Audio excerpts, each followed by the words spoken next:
എമിയെ യാത്രയാക്കി തിരികെ വന്നതാണ് അർജുൻ. വില്ലയിലേക്ക് കാർ കയറ്റി പാർക്കിങ്ങിൽ പോയി കാറ് പാർക്ക് ചെയ്ത് അവൻ അകത്തേക്ക് നടന്നു. അവിടെ ശ്രീമോൻ വാശി പിടിച്ച് കരയുകയാണ്. അവന് അവൻ്റെ എമിയമ്മയെ കാണണം. അതിൻ്റെ നിർബന്ധമാണ് അവൻ കാട്ടിക്കൂട്ടുന്നത്. അതുകൂടി കണ്ടതും അർജുൻ്റെ മനസ്സിൽ ഒരു കുഞ്ഞു നോവ് അനുഭവപ്പെട്ടു. അവളെ വിടരുതായിരുന്നു എന്നുവരെ അവൻ ആ ഒരു നിമിഷം തോന്നിപ്പോയി. അർജുൻ കാർത്തികയുടെ കയ്യിൽ നിന്നും കുഞ്ഞിനെ വാങ്ങി TV ഹാളിലേക്ക് പോയി.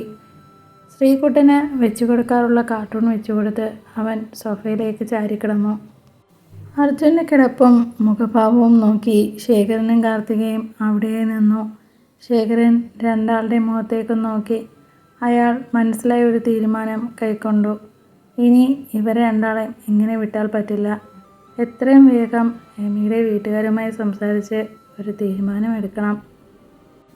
എന്തോ കാർത്തികയ്ക്ക് അർജുൻ്റെ അടുക്കൽ പോകണം, അവനെ ഹഗ് ചെയ്യണം എന്നൊക്കെയുണ്ട്.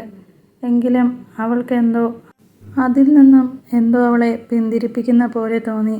കാർത്തിക ഫോൺ കൈകളിലേക്കെടുത്തു. എമിയെ കോൾ ചെയ്തു. ഫസ്റ്റ് ബെല്ലിൽ തന്നെ എമി കോൾ എടുത്തു.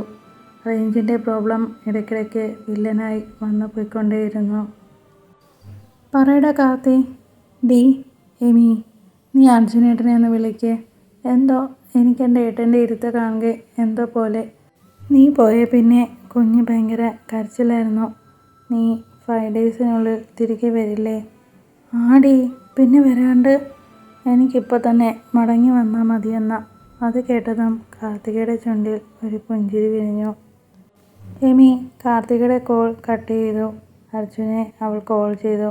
എമിയുടെ കോൾ കണ്ടതും അർജുൻ കോൾ അറ്റൻഡ് ചെയ്ത് ചെവിയിലേക്ക് വെച്ചു. പറ മോളെ, എന്താ? എൻ്റെ ചെക്കൻ്റെ സ്വരം എന്താ വല്ലാതെ ഇരിക്കുന്നേ?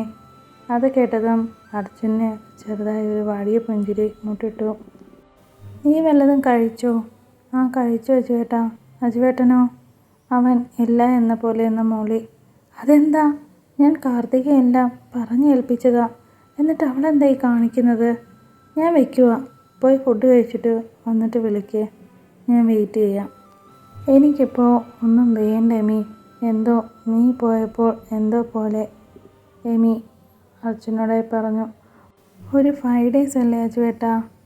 ടൈം അങ്ങനെ കടന്നു പോയിക്കൊണ്ടേയിരുന്നു. രാത്രിയിൽ കിടക്കുന്നതിന് മുൻപ് എമി അർജുനുമായി കുറേ നേരം സംസാരിച്ചു. അങ്ങനെ തന്നെ രണ്ടാളും ഉറക്കത്തിലേക്ക് വഴുതി വീണു. ട്രെയിൻ രാവിലെ 11 മണിയോടെ കോട്ടയത്തെത്തി. എമി ഇറങ്ങുന്നതിന് മുൻപ് അർജുനും കാർത്തികയ്ക്കും മെസ്സേജ് അയച്ചു. എമി ലഗേജുമായി ട്രെയിനിൽ നിന്ന് ഇറങ്ങിയതും കാണുന്നത് കൈ ഉയർത്തി കാണിച്ച് എമി മോളെ എന്നും വിളിച്ച് അവളുടെ അടുത്തേക്ക് ഓടി വരുന്ന ജോമോനെയാണ്. ഇതാരാ? ജോമോനിച്ചായനോ? എവിടെ ജിജു അച്ചായൻ? ഓ, അതൊന്നും പറയണ്ട മോളെ. എൻ്റെ എമി, നിൻ്റെ ജിജു അച്ചായൻ എപ്പോൾ നോക്കിയാലും ഏട്ടത്തിയുമായി ഫോണില്ല. എപ്പോഴാ അപ്പൻ്റെ കയ്യിൽ നിന്നും വാങ്ങിക്കൂട്ടുന്നതെന്ന് അറിയില്ല. എമിയുടെ ലഗേജ് ബാഗ് കാറിൻ്റെ പിന്നിലായി വെച്ചു. ജോമോൻ എമിയെ ഡ്രൈവിംഗ് സീറ്റിലേക്ക് കയറ്റിയിരുത്തി. ജോമോൻ ഡ്രൈവിംഗ് സീറ്റിലേക്ക് കയറി കാർ മുന്നിലേക്കെടുത്തു. അപ്പോഴാണ് എമിയുടെ ഫോണിലേക്ക് കാർത്തികയുടെ കോൾ വന്നത്. എമിയുടെ ഫോണിൽ തെളിഞ്ഞു വരുന്ന കാർത്തികയുടെ ഫോട്ടോയിലേക്ക് ജോമോൻ പാളി നോക്കി. പറ മോളെ കാർത്തി. ഡി, നീ വീട്ടിലെത്തിയോ? ആരാ വിളിക്കാൻ വന്നത്? ഡി, എൻ്റെ പൊന്നോ, ഒന്ന് നിർത്തി ചോദിക്കും മോളെ. ഞാൻ വീട്ടിലോട്ട് പോയിക്കൊണ്ടിരിക്കുക. എന്നെ വിളിക്കാൻ വന്നത് ജോമോനിച്ചായനാണ്. ജോമോൻ്റെ പേര് കേട്ടതും കാർത്തിക ഒന്ന് പരിങ്ങി. ഡി, അതേ, ഞാനേ നിന്നെ പിന്നെ വിളിക്കാം കേട്ടോ. എനിക്കറിയില്ലല്ലോ ജോമോനും കാർത്തികയും തമ്മിൽ ഒരു വഴക്കിലൂടെ പരിചയപ്പെട്ടു എന്നുള്ള കാര്യം. അതും പറഞ്ഞ് കാർത്തിക കോൾ കട്ട് ചെയ്തു. ഇവൾക്കിത് എന്ത് പറ്റി? എമി ഫോണിലേക്ക് നോക്കി ചോദിച്ചു. ജോമോൻ്റെ ചുണ്ടിൽ ഒരു കള്ളച്ചിരി വിരിഞ്ഞു. പതിയെ, വളരെ പതിയെ അവൻ്റെ ചുണ്ടിൻ്റെ കോണിൽ മോളെ കാർത്തികേ എന്നൊന്ന് മൊഴിഞ്ഞു. അവൻ ഒരു ചിരിയോടെ മീശയുടെ തുമ്പിലായി കടിച്ചു.